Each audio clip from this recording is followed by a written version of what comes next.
So my husband moved to the United States from Europe 6 years ago for college. He came here legally. We were both swimmers at the University of Kentucky.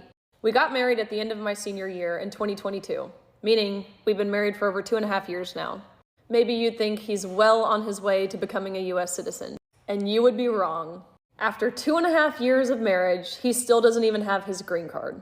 If you haven't dealt with this process, I envy you.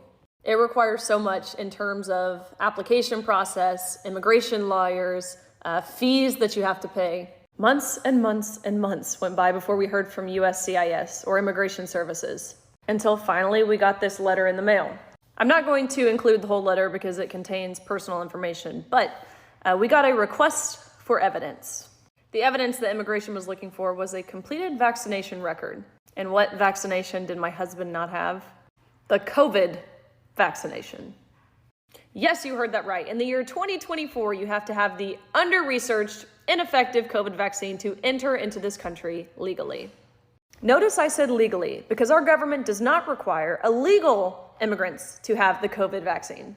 Like, really think about that. Think about how hard our government has made it for people migrating into this country legally in comparison with those who break the law. Because if you just walk across the southern border, you're given housing, you're given a driver's license, you're given money, and our government has never been able to answer basic questions about COVID and the vaccine. Like, if the masks work, why do we have to social distance? And if the 6-foot distance works, then why do we have to wear masks? And if both of those things work, then why the lockdowns? And if all three of those work, then why the vaccine? And if the vaccine was effective, then why the boosters? And why was COVID never bad enough to shut the southern border? But honestly, even still, it's a decision my husband would make 10 days out of 10. What good is a green card with compromised health?